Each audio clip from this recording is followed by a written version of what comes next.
کچھ جانور ایسے ہیں جو پیرنگ کی شکل میں رہتے ہیں, پیر ہوتے ہیں ان کے, اور کچھ جانور ایسے ہیں گدھے گھوڑے جیسے. یہ جانوروں میں بھی ملتا ہے آپ کو. کبوتر اور کبوتری یہ پیر بنا کے رہتے ہیں, جوڑا بنا کے رہتے ہیں. اگر آپ ان کو جوڑا نہ بنانے دو, کبوتر کی نیچر متاثر ہوگی کہ نہیں ہوگی؟ کیا وہ خوش ہوگا اس میں؟ وہ بالغ ہوتے ہی اپنے لیے جوڑا تلاش کرتا ہے کہ مجھے ایک عدد وائف چاہیے, کبوتری چاہیے. کبوتری بالغ ہوتے ہی کیا تلاش کرتی ہے؟ دونوں کا جب ریلیشن ہوتا ہے تو نہ کوئی کبوتری بیچ میں گھستی ہے اور نہ کوئی, بولو, کبوتر. یہ نہیں گھس سکتے, سوال ہی پیدا نہیں ہوتا. یہ دونوں رہتے ہیں انڈے بچے بڑے کر کے. پھر اگر بیوہ ہو جائے کبوتری, پھر وہ کوئی کبوتر تلاش کرتی ہے, یا اگر وہ رنڈوی ہو جائے, رنڈوا ہو جائے. شناختی کارڈ میں لکھا ہے رنڈوا.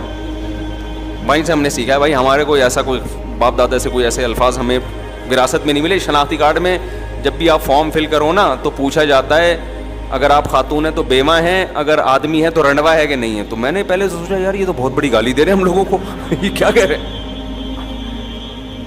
پھر پتہ چلے رنڈوا اس کو بولتے ہیں جس کی بیوی مر جائے اور وہ شادی نہ کرے. میں نے کہا بالکل صحیح کہا, اس کو کمبخت کا یہی نام ہونا چاہیے.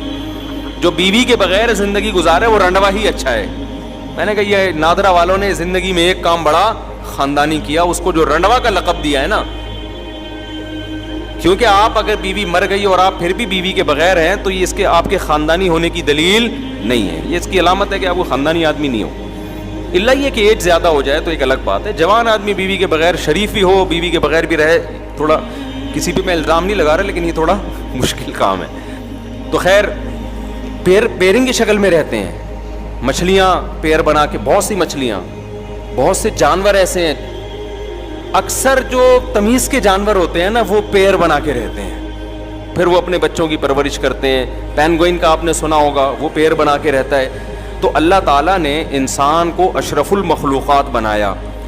تو اللہ نے انسان کی جو لائف ہے نا کہ ان کی نسل کیسے بڑھے گی, اس کے لیے دونوں راستے تھے کہ بھئی یا تو گدھے گھوڑوں کی طرح ان کو چھوڑ دیا جائے یا پیرنگ کی شکل میں رکھا جائے. تو مہذب راستہ کون سا تھا؟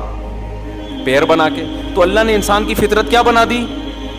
بولو نا, یہ بنا دی کہ پیر بنا کے رہے گا. ایسا نہیں ہو گدھے گھوڑوں کی طرح کبھی ادھر منہ مار رہا ہے, نا نا نا نا, پیر بنا کے.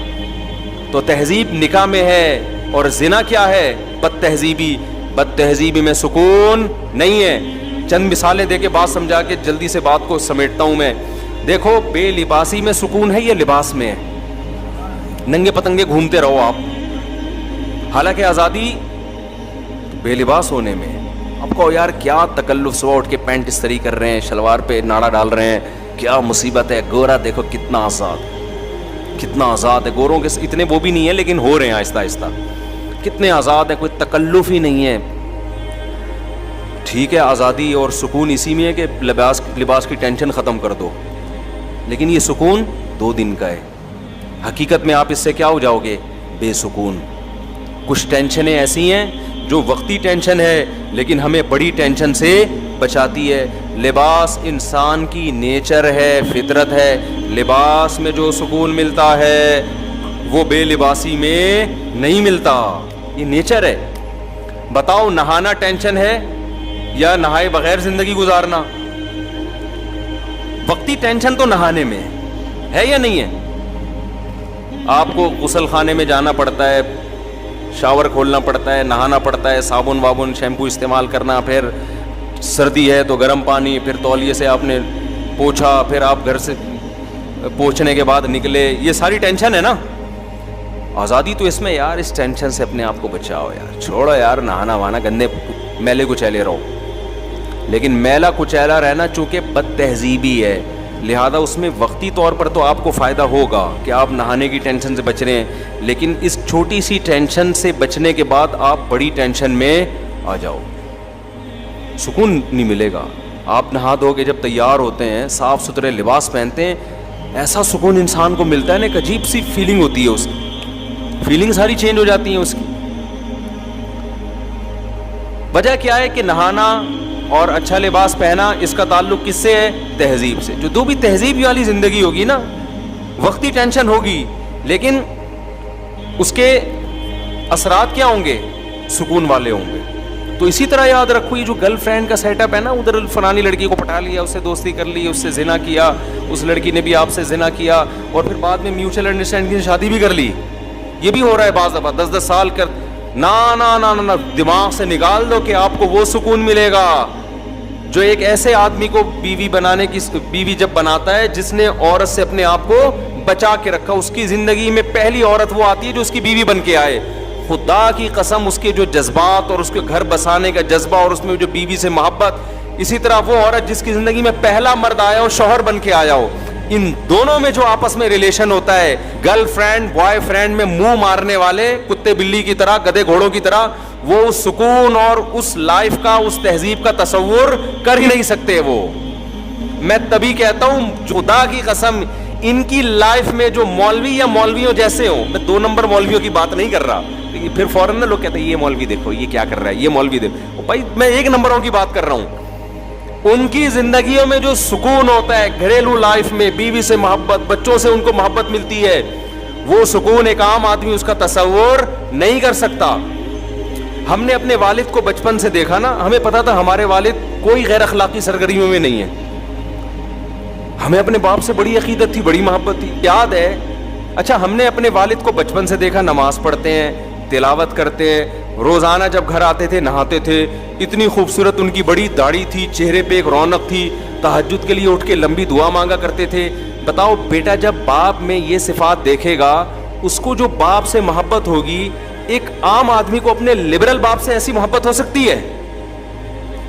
بتاؤ میرے بھائی, وہ ایک عقیدت ہو جائے گی نا, ایک بزرگی کا تصور آئے گا. روزانہ ڈیلی تلاوت کرتے تھے وہ بیٹھ, روزانہ نہانے کا معمول, صاف ستھرے رہنے کا معمول, ڈیلی تلاوت, اونچی آواز سے تلاوت کرتے تھے, گھر میں ایک آواز گونجتی تھی ان کی, صفائی کا ایسا خیال ہر وقت. میرے والد صاحب کے جو دانت ہیں نا ایسے سفید چمکتے تھے, ہمیں تو ان کے انتقال کے بعد نا ان کی وہ ساری چیزیں یاد آتی تھی. اور کوئی گٹکا نہیں, کوئی پان نہیں, کوئی سگریٹ نہیں. تو میں پتہ ہے میرے ذہن میں کیا تصور تھا, دنیا میں سب سے اچھے کون ہیں؟ میرے والد ہیں. مجھے ایسا لگتا ہے, میں دوسروں کے ابا کو دیکھتا تھا سگریٹ پی رہے ہیں, میں کہا یار ان کے بیٹوں کے دلوں میں ابا کا تقدس کیسے آئے گا؟ باپ تو اسی شکل میں اچھا لگتا ہے نا. ارے دوست تو ٹھرکی ہونا اچھا لگتا ہے, ابے وہ ادھر لڑکیوں کو چھیڑ رہا ہے, ادھر چھیڑ رہا ہے, یار یہ فرینڈ ہے, بڑا آزاد قسم کا فرینڈ, اس کو تو لوگ کہتے ہیں بڑا کیا ہے, صوفی دوست. کسی کو اچھا نہیں لگتا, لیکن باپ کیسا اچھا لگتا ہے؟ باپ تو نیک ہی اچھا لگتا ہے نا.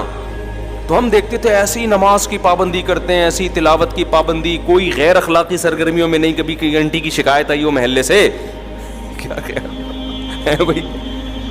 مجھے یاد ہے ایک دفعہ میری والدہ نے, میرے اپنے والد کے بارے میں ایسا کانسیپٹ بن چکا تھا, پھر باتیں بھی اچھی اچھی کرتے تھے. اچھا ہم دوسروں کو دیکھتے تھے, جو بوڑھے لوگ ہیں نا, دوسروں کے ابوؤں کو دیکھتے تھے, کسی کے ابو کی برائی نہیں کر رہا میں, لیکن ایک کمپیئر کر رہا ہوں نا. تو وہ دیکھتے تھے کہ جب وہ دفتر سے آتے یا ریٹائر ہونے کے بعد وہ تھڑے بنا کے نا بیٹھے رہتے تھے درخت کے نیچے. بہت سے بزرگ حضرات کو ہم نے دیکھا بیٹھے رہتے, گپے مارتے رہتے. ان گپے مار رہے ہوتے تھے, کھل کھلا کے ہنسنے, ہاں ادھر غیبت, اس کی غیبت, ٹائم ویسٹنگ. کیونکہ ریٹائر ہو گئے, کوئی کام نہیں ہے, تو سارا دن بھر بیٹھ گئے, یہ سب چیزیں. میں اپنے والد صاحب کو دیکھتا تھا, وہ کبھی بھی اس طرح کسی ایکٹیویٹی میں مجھے نظر نہیں آئے. وہ جب ریٹائر ہو گئے تو کیا کرتے تھے وہ بیٹھ کے, میں نے ہم کو کبھی ویڈیو گیم کھیلتے ہوئے نہیں دیکھا. ہم نے بوڑھوں کو ویڈیو گیم کھیلتے ہوئے بھی دیکھا ہے, ڈرامے میں دل بہلا رہے ہیں ٹائم پاس کرنے کے لیے. ہم دیکھتے تھے کہ ہمارے والد صاحب نہ ڈرامہ, ٹی وی تو ہمارے گھر میں آنے ہی نہیں دیا نا والد صاحب, نہ ڈراموں میں دل بہلاتے تھے, نہ ناول پڑھ کے ٹائم ویسٹ کرتے تھے, نہ کہیں تھڑوں پہ بیٹھ گئے ادھر ادھر. والد صاحب کو شوق تھا بچوں میں بیٹھنے کا. جب دفتر سے آتے تھے نا, ان کو شوق تھا کہ والدہ آ کے بیٹھیں اور بچے بیٹھیں. ان میں لطیفے بھی سناتے تھے. میں جو بیانات میں لطیفے سناتا ہوں زیادہ تر میں نے اپنے والد سے سنے ہیں, سمجھ رہے ہیں نا. بھی بچوں کو ٹائم دیتے تھے, گھر میں آ کے بیٹھ کے لطیفے بھی, یعنی ایسے صوفی مزاج نہیں تھے کہ خشک جسے کہتے ہیں, گپ شپ والے, ہنسی مذاق والے گھر میں. تو کیا کرتے تھے کہ ہم نے, میں اب کمپیئر کرتا ہے نا انسان, نہ گٹکا کھا رہے ہیں, نہ پان کھا رہے ہیں, نہ سگریٹ پی رہے ہیں, نہ ناول پڑھتے ہوئے. ایک اخباریں جہاں آیا کرتا تھا لوگ چاٹتے تھے صبح سے, 3 عورتیں 3 کہانیاں آتی تھیں اس وقت نا, 3 عورتیں 3 کہانیاں, سب پڑھ پڑھا کے بیٹھے ہوئے ہوتے تھے, اسی پہ پورے ہفتے تبصرہ چلتا تھا. ڈرامے آتے تھے, اسکول ہم جاتے تھے, لوگ ڈراموں کا تبصرہ کر رہے ہوتے تھے. تو والد صاحب کو نہ ڈراموں کا، اس کو سمجھتے تھے یہ ٹائم ویسٹنگ ہے، یہ وقت کا ضیاع ہے. تو فارغ وقت میں کیا کریں گے بھائی؟ یا تو تلاوت کر لی، یا بچوں میں بیٹھ کے گپ شپ لگا لی، یا کہیں ملنے کے لیے چلے گئے کسی قریبی رشتہ دار سے، یا بہت زیادہ کیا حضرت حکیم اختر صاحب رحمہ اللہ تعالی بڑے بزرگ تھے، ان کے ملفوظات پڑھ کے نا اس کے نوٹس تیار کرتے تھے. یہ بڑا زبردست، تو اپنی ڈائریاں رکھی ہوئی تھیں، اس میں وہ لکھ لیا کہ یہ بڑی زبردست بات ہے. پھر جب کبھی تبلیغ والوں کا بیان ہوتا تو کبھی کبھار والد صاحب کو بھی بیان ملتا تو اس میں وہ پڑھ کے سناتے ہیں. یہ دیکھو انہوں نے، بزرگ نے کتنی اچھی بات کہی ہے، یہ دیکھو یہ بزرگ نے، یہ حضرت نے کتنی اچھی بات. کہیں بھی ان کو پورے مہینہ ان کی ڈائری تھی، کوئی اچھی حکمت کی بات ملتی تھی تو اسے نوٹ کر لیتے تھے. تو اتنی ان کے انتقال کے بعد نا ان کی الماری سے ڈائریوں کا پورا پلندہ نکلا ہے، اتنا بڑا پلندہ، اور وہ پوری کتاب بن سکتی ہے وہ. تو ہمیں ان سے بڑی عقیدت تھی، بڑی محبت تھی. مجھے یاد ہے ایک دفعہ میری والدہ نے اتنی بات کہی نا تو میرے دل میں اتنا غم ہوا کہ یار کاش مجھے والدہ میرے والد کے بارے میں یہ بات نہ بتاتی. اب میں سوچتا ہوں یہ تو کوئی بڑی بات نہیں تھی، لیکن ہم نے عقیدت کا ایسا معیار بنایا ہوا تھا نا. وہ بات کیا تھی؟ میری والدہ نے بتایا کہ تمہارے ابو نے، ابا تو امی سے شیئر کریں گے نا ایسی دل کی باتیں، ہمارے سامنے تھوڑی شیئر کریں گے. ابا نے، ہماری اماں نے بتایا کہ تمہارے ابا نے بتایا جب وہ کنوارے چھڑے چھاٹ تھے نا 18-20 سال کے، تو انڈیا میں ایک فلم لگی ہوئی تھی سینما گھر میں، وہ فلم دیکھنے گئے تھے. جب دیکھ کے آئے تو انہوں نے فلموں سے ہمیشہ کے لیے توبہ کر لی. مجھے افسوس اس پر ہو رہا تھا دیکھی کیوں انہوں نے فلم. سمجھ میں آ رہی ہے بات؟ یعنی میرے دل میں نا ایک بال آ گیا کہ یار اس کا مطلب ابا نے بھی فلم، حالانکہ وہ پتہ نہیں 1901 کی بات کر رہی تھی اس زمانے کی فلموں میں. اب تو وہ فلمیں دیکھ کے لوگ اسلام قبول کر لیں، ایسی فلمیں تھیں، ہیروئنوں کے دوپٹے اور تمیز اور شرافت اور فیملی سسٹم دکھایا جاتا تھا. مجھے کسی نے پرانے زمانے کے ڈرامے کا کلپ دکھایا، ہمارے ایک دوست نے، کہ یہ دیکھو پہلے ڈرامے ایسے، اتنی تمیز کے ڈرامے تھے کہ آج کل وہ ڈراموں والا ماحول ہمارے گھروں میں نہیں ہے. تو میں نے کہا یار ان ڈراموں کو ہم کہتے تھے حرام، صحیح ہے نا، حالانکہ یہ ایسے ڈرامے ہیں، یہ تو یعنی ایک سسٹم کو صحیح کر رہے ہیں یہ ڈرامے. اب تو پتہ نہیں کیا بےہودگی ہو رہی ہے. تو وہ اس زمانے کی پتہ نہیں 75 کی 74 کی، یا 75 میں تو 75 کی بھی نہیں، وہ کوئی بات ہو رہی ہوگی کہیں 1960 یا 55 کی. تو مجھے یہ تھا کہ یار ہمارے ابا نے فلم کیوں دیکھی. خیر بعد میں خیال آیا کہ یار اتنا بھی اونچا معیار نہیں رکھو بھائی، دیکھ کے توبہ کر لی نا. وہ بھی ایک دفعہ دیکھی تھی، تو کیونکہ میرے ذہن میں تھا بھائی ہمارے تو باپ دادا تھے سارے نیک چلے آ رہے ہیں، تو وہ ابا نے یہ حرکت کی کیوں، تو وہ ایک دفعہ بھی کیوں دیکھی. تو ایسا معیار بنا ہوا تھا. اب آپ بتاؤ جب گھر میں پاکیزگی کا ماحول ہوتا ہے تو اولاد کو بھی ماں باپ سے محبت ہوتی ہے. ہماری والدہ بھی مصلی پہ رہتی، اتنی لمبی لمبی دعائیں مانگتی تھی، اللہ ان کی مغفرت فرمائے. باقی میں کسی کی تعریف میں مبالغہ نہیں کرنا چاہتا کہ ہمارے والد میں کوئی خامی نہیں تھی یا والدہ میں کوئی، کسی کی بھی تعریف میں ایسا غلو جائز نہیں ہے. لیکن میں صرف اسلام کی خوبی بتانے کے لیے کہ والدہ کا یہ معمول ہو، باپ کا یہ معمول ہو، تو بچوں کو پیرنٹ سے محبت ہوگی کہ نہیں ہوگی. یہ محبت پائیدار محبت ہوتی ہے، یہ وہ گوروں، یہ ڈراموں فلموں والی نہیں ہوتی. یہ اس میں ایک فادر ڈے منانا نہیں پڑتا آپ کو. انسان کہتا ہے یار دیکھو، ایک وقار ذہن میں آتا ہے. تو ان چیزوں سے اللہ نے غیر مسلموں کو کیا کیا ہے؟ بولو، محروم. باپ کے منہ سے شراب کی اسمیل آ رہی ہے. لڑکے کو پتا ہے میرا ابا پتہ نہیں کتنی لڑکیوں سے دوستیاں لگا چکا ہے، اب جا کے میری اماں سے اس نے شادی کی. وہ وقار ختم.